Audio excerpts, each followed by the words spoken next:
Kürdistan'daki beylikler. A. Büyük beylikler. Ardalan, Hakkari, İmadiye, Bitlis, Hiskeyfa, Cezire, Bohtan, Gürkil, Finik. B. Küçük beylikler. Soran, Çemişgezek, Mecengird. Pertek, Saman, Mirdasin.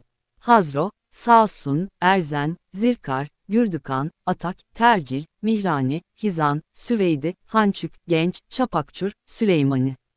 C. Kürt sancakları. Amid, Mardin, Arapgir, Ki, Harput, Ergani, Siverek, Ruha, Bire, Rakka, Suruç, Canmasa, Deir Rahba, Beni Rahya, Musul, Eski Musul, Anavehit, Habur, Sincar, Akçakale, Nusaybin, Siirt, Masyumutur, Hüsnuru, Ahakis, Dasini, Zaho. D. Göçebe sancaklar. Asayori Ulus, Boz Ulus, Asayori Benitay, Pesyani Pozan konuyla ilgilenenlerin çalışmaları da Kürt beyliklerini tanımlamada karışıklık ve belirsizlikler vardır. Birinin ocaklık dediğine diğeri liva veya sancak diyebilmektedir. Bu tür yanlışlıklar özü oluşturmamaktadır. Çeşitli değişiklikleri göz önünde bulundurmak gerekmektedir. Osmanlılar doğuda toprakları ele geçirdikçe yeni idari düzenlemelere giderler. Doğuya yapılan hemen her seferde, idari düzenlemeler de kendilerince aksayan tüm yönleri değiştirilir. 1514 ila 17 yılları arasında Erzincan vilayeti oluşturulur. Bıyıklı Mehmet Paşa sorumlu kumandan yapılır. Diyarbakır, Musul ve Rakka 3 ayrı eyaletin merkezi olur. Tercan, Bayburt, Karahisar ve Trabzon Canik sancakları da Erzincan'a bağlanır. Bu düzenleme 1517'ye kadar devam eder. 1518'de yeni bir düzenlemeye gidilir. Yeni alanların işgal edilmesi özellikle bu değişikliklerin nedeni olur. Kuzeydoğu ve kuzeybatıdaki şehirler 1520'de Sivas'a bağlanır. Sivas, Amasya, Çorum, Canik, Malatya, Divriği, Gerger, Trabzon, Karahisar, Kemah, Erzincan, Beylerbeyi denilen valiler bu alanların hem idari hem de askeri yöneticisi olurlar. Eyaletin merkezi, Paşa Sancağı olarak adlandırılır ve Beylerbeyi bu merkezlerde kalır. Kürdistan, sonraki yıllarda İran'ın veya Osmanlı Devleti'nin konumuna bağlı olarak el değiştiriyordu. Kuşkusuz ki Yavuz'un katliamından kurtulanların sayısı oldukça kabarıktı ve bunlar yüksek dağları kendilerine yerleşim alanları olarak seçmişlerdi. Ve zamanda Osmanlılara karşı gelmişlerdir. Kürt Kızılbaşlar, Şah İsmail'i kendilerine daha yakın hissetmeye devam etmişlerdir. Kendi konumlarını güçlendirme, haklarını koruma doğrultusunda savaşını vermişlerdir. Bu konuda Bitlis Beyliği'nin oynadığı rolü de göz önüne alarak bu beyliğin bu dönemdeki ilişkileri iki devletin sınırlarındaki diğer beylikler gibidir. Bu dönemde Batı Ermenistan üzerinde küçüklü büyüklü hükümetler olarak adlandırılan Kürt derebeylikleri oluşturulur. İnci Cihan'a göre hükümet olarak tanımlanan yönetim biçiminde babadan oğula geçen yani veraset soy yoluyla idare edilen prenslikler olarak yönetildiğini bu yönetim biçiminin benzerinin Almanya'da da görüldüğünü yazmaktadır. Paşalık olarak adlandırılan Diyarbakır, Van ve Bağdat'ta da bu uygulama görülmüştür. İnci Cihan, yurtlukları farklı tanımlar, şehrin hemen yanı başında bulunan ve belli bir miktar vergi vermek zorunda kalanlara yurtluk denildiğini yazmaktadır.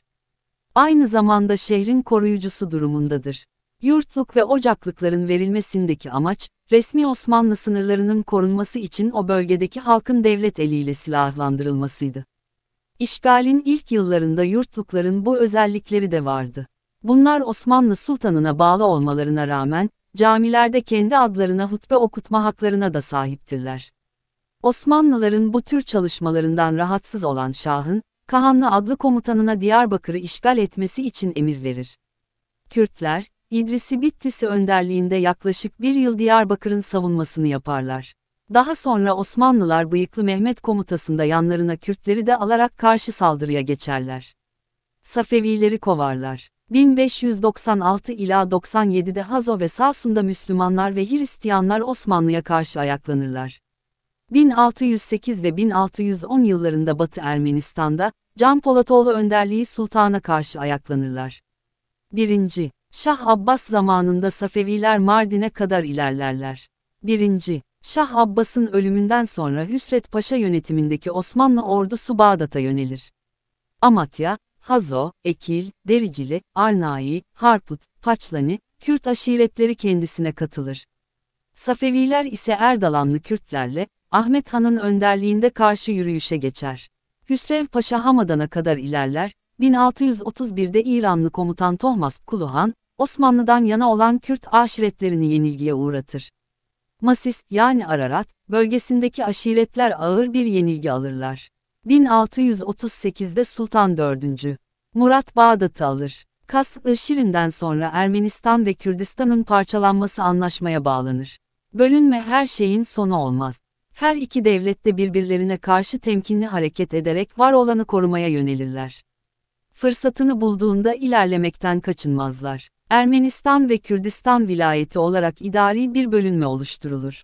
Ermenistan, Erzurum, Kars, Van, Diyarbakır şehirlerini kapsıyordu.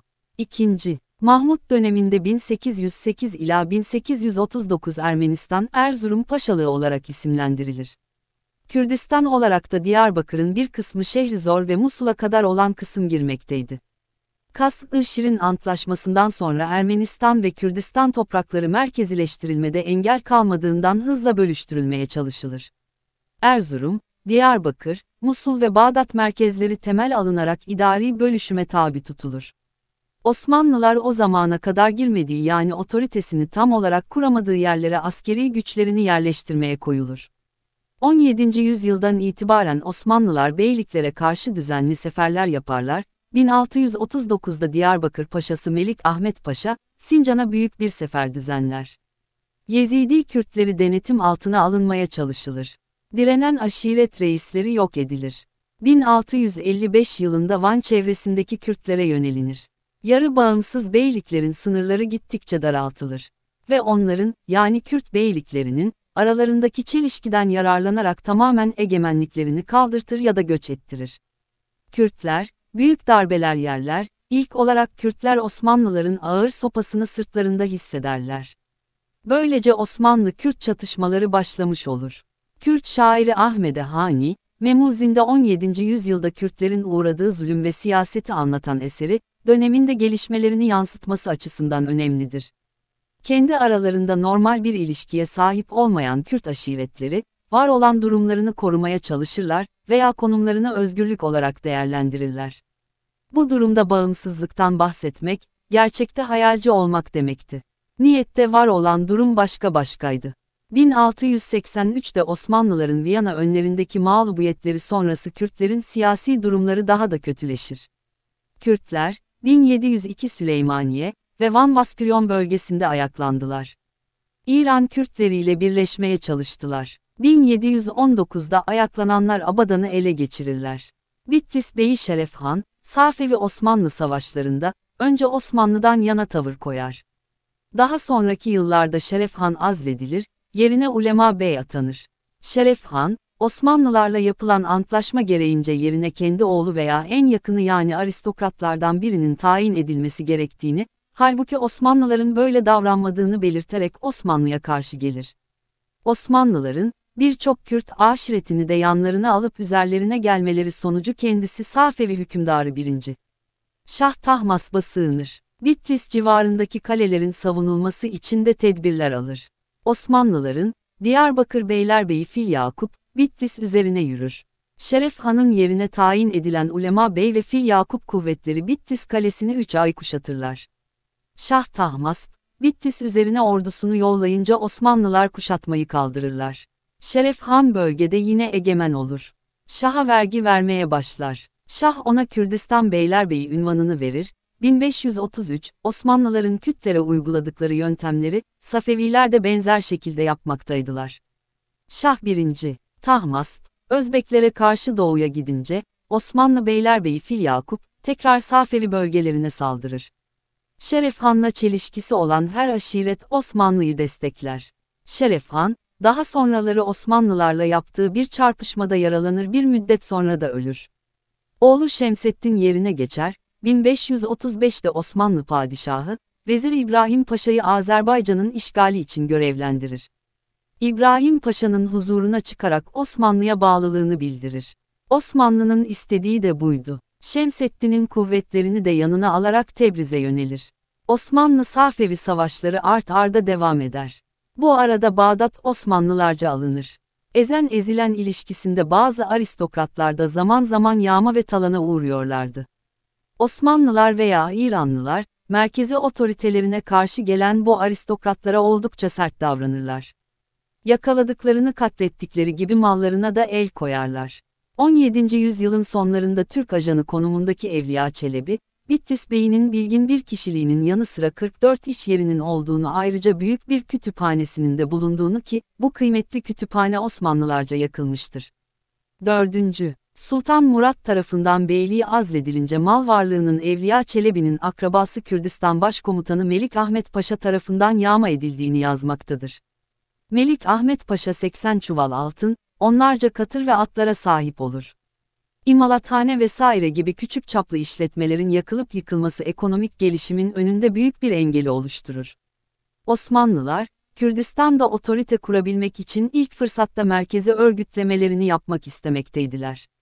Her ne kadar İdrisi Bitlisi ile yaptıkları antlaşmada Kürt beyliklerinin iç işlerine ilişkin karışmayacaklarını belirtmelerine rağmen, aradan geçen yıllarda Osmanlılar Safevilere üstünlük sağladıkça Kürt beyliklerinin iç işlerine de o derece müdahalede bulunmaya başlarlar. Bitlis Beyi Şemseddin, Malatya Beyliğine atanınca tavır değiştirerek Şah Tahmasp'a sığınır. Bağlılığını sunar. Şah onu memnunlukla karşılar. Bölge hemen, her zaman bu tür kargaşalıklarla sürüp gider. İki güçlü devletin arasındaki çelişkilerden yararlanarak varlıklarını koruyan bu tür beylikler, Osmanlı-Safevi çelişkisinin eskiye oranla azaldığı yıllarda, her iki devlet de bu Kürt beyliklerin lağvederek, hızla merkezileştirmeye giderler.